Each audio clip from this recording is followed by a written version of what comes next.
Thank you for your mediation within the committee. I think you're right. Sending more people to the island will only exacerbate the trust issue. They don't trust us. And that's what Arcana wants. Things have just got better.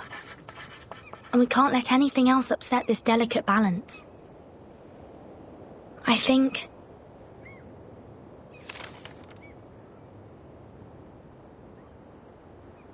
if we somehow can't come to an agreement with the Apeiron, we should at least prevent them from allying with the Manus in turn.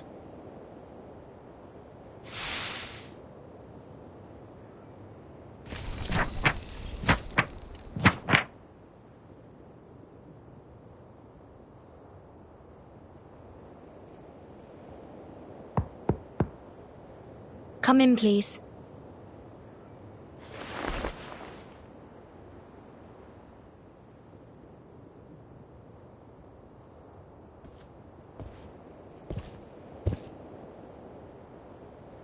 Good morning, Miss Verton. I'm here to see if you need help with anything. May I have some more paper? Of course. We are always generous in our support of the contemplative. Thank you, Miss Marta. Don't you want to ask me what I'm writing letters for? Despite all the unpleasant events, the integrity of your soul number is unquestionable.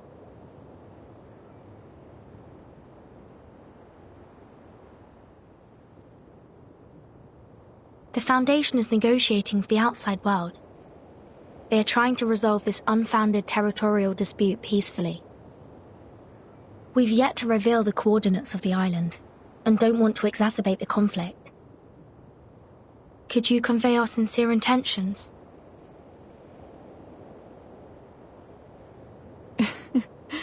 You're such a young girl, yet you sound like an official.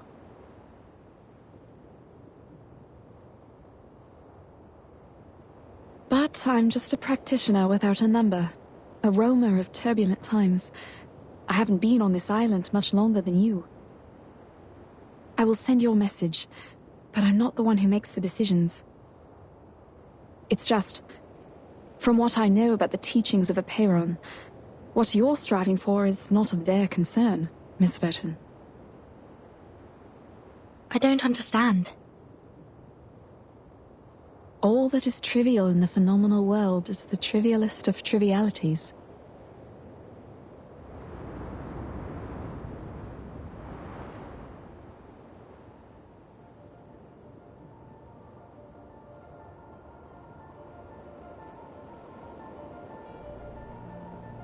If the emanation arrives, everything will be washed away.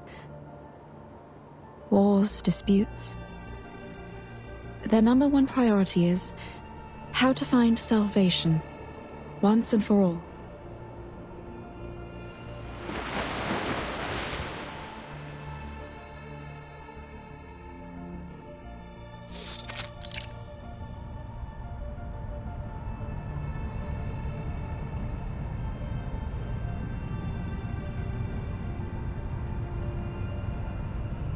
The fact is, we're going astray. The emanation in 1999 had taken away almost all our outside contacts. Ever since the incident 4 years ago, we've been cut off from the outside world and have become an isolated island in the emanation. And during these 4 years, no research on the emanation progressed. In the end, the theoretical study of its patterns was proven completely wrong. How long should we sit idly by? Until the humans take over our island? No matter who revealed our coordinates, be it the Foundation or Manus Vindictae, someone should be held responsible.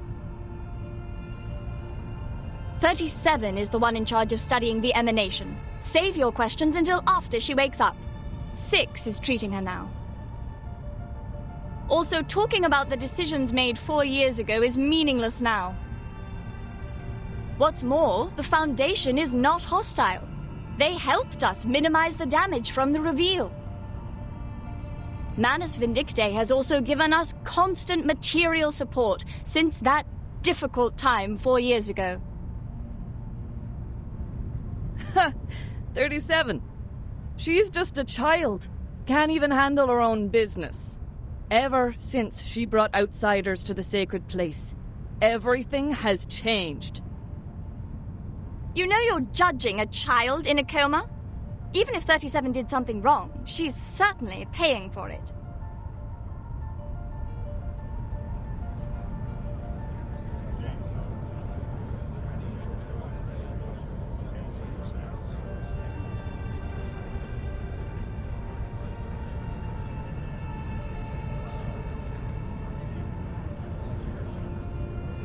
Don't get angry. What 42 is trying to say is simple. Even if the emanation will take away the human army, when is it coming? Now that our model has failed, how can we be informed of the next emanation and act accordingly? If pure theoretical research is doomed to failure, and if we must look outward, how can we restore communication with the outside world? Do we stand with the Foundation, or with Manus Vindictae?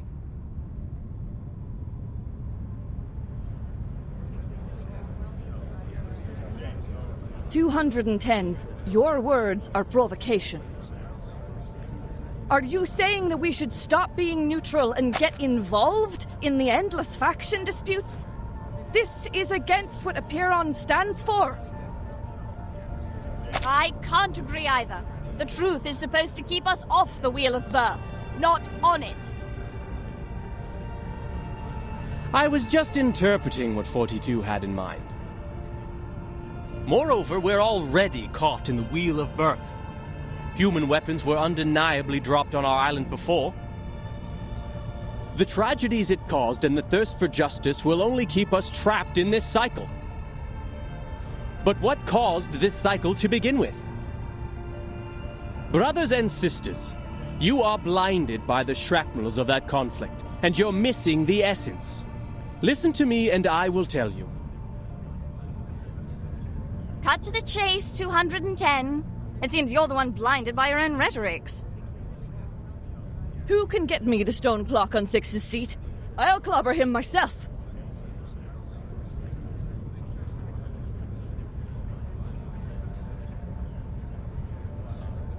The original cause is the failure of our research on emanation. Our excellence comes from our beliefs. Once the truth fails us, the foundation that sets us apart from the world will also fail us. However, my people of great wisdom, forgive me for imagining a worst case for you. We believe the book of nature was written in the language of mathematics, and every number is a transcendental existence living in the kingdom of eternity. Math is the path to truth. The calculation of math patterns has led us to pursue the fundamental knowledge of the world, the origin of Pneuma.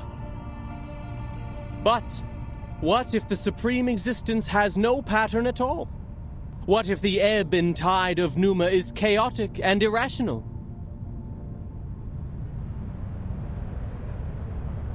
210, are you denying our beliefs? Are you saying the results we've achieved are just coincidences? The fundamental theorems of ancient mathematics? The applications and improvements from modern mathematics? The mathematical laws in atomic clocks and leaf-fination? And every prophecy of emanation that were proven correct, were they all just a collective dream of ours? Well, like I said, I was just imagining a worst-case scenario. Exhaustion is also a common method of proof.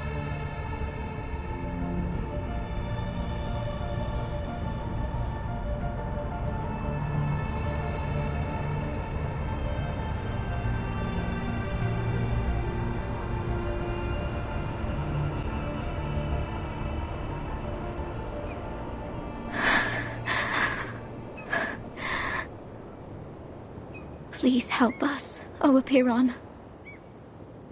Correct the errors of our souls. Bring us back on the right path. Harmonize our spirit with the flesh, our will with life. Avoid sedition from a city. Purge sickness from the body.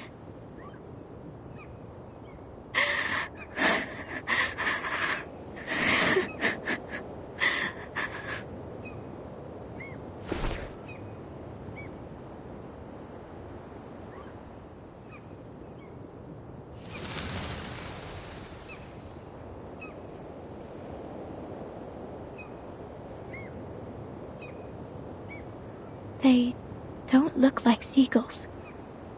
Or am I mistaken?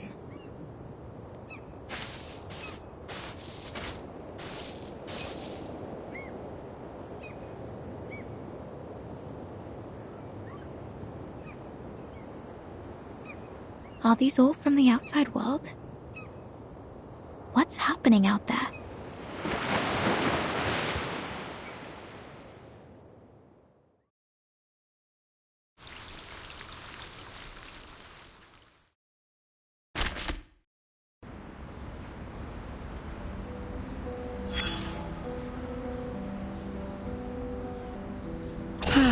A lovely day to rest at an outdoor cafe, isn't it, darling? Everyone working here is a capable server and knows how to address you properly with my lady. I'm here for one simple thing: information. With a careful ear to the goings-on, a shrewd businesswoman can gather all the latest news. Oh, there she comes. That girl in green with the bouncing feathers in her hat. Don't worry. She can't hear us from here. Of course you do. Isn't she our lively little cockatoo? She says she's a psychiatrist, but with all the work she does for the people, she's more like Vienna's own Robin Hood. Oh, look at those people around her, with their gold cufflinks and patched sleeves. Very likely they're from Leopoldstadt. You can hear them saying, "Our golden era is finally here. Forget all these melodramatic rumors." Maybe you know it by a different name? Perhaps you caught a glimpse of it under the list of exhibit sponsors? Europe at that time welcomed people from all over the world. Its culture and art held as their highest ideals. Its institutions believed they held the keys to paradise. They once believed that they were the lucky few. Blessed with the wisdom of a golden age, that's why they still linger here, even after the smoke of war faded the glimmers of gold away. It's not surprising to see Our Lady with them. See, she loves to seek these well-hidden things and chirp along with the most overlooked voices. But I feel sorry for her, because she herself overlooks some of these teeny-tiny things said at her own expense. Words taken as jokes, ignored because her wishes and anticipation outweigh their sting. But while songs are floating in the wind, the clock keeps ticking. People in the cafe talk about the secessionists and the newest plays in the same breath. No one cares about the rumors trafficked in the newspapers. They're only concerned with what is in front of their eyes. Still, the good doctor comes to share the pain of that melancholy lady, and then next to the cafe, to encourage the lower class to persevere. She says that every man is entitled to the same rights. She'll draw a circle around them all like the ring road, or the round mirrors in her clinic. The good times will come again, so say the coffee sippers. But you know, in the end, they'll be like the undissolved sugar at the bottom of the cup.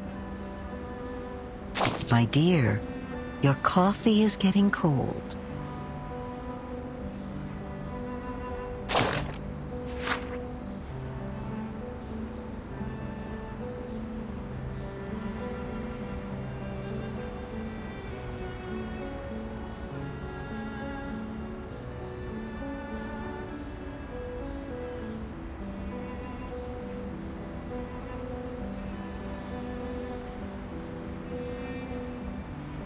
But while songs are floating in the wind, the clock keeps ticking. People in the cafe talk about the secessionists and the newest plays in the same breath. No one cares about the rumors trafficked in the newspapers. They're only concerned with what is in front of their eyes.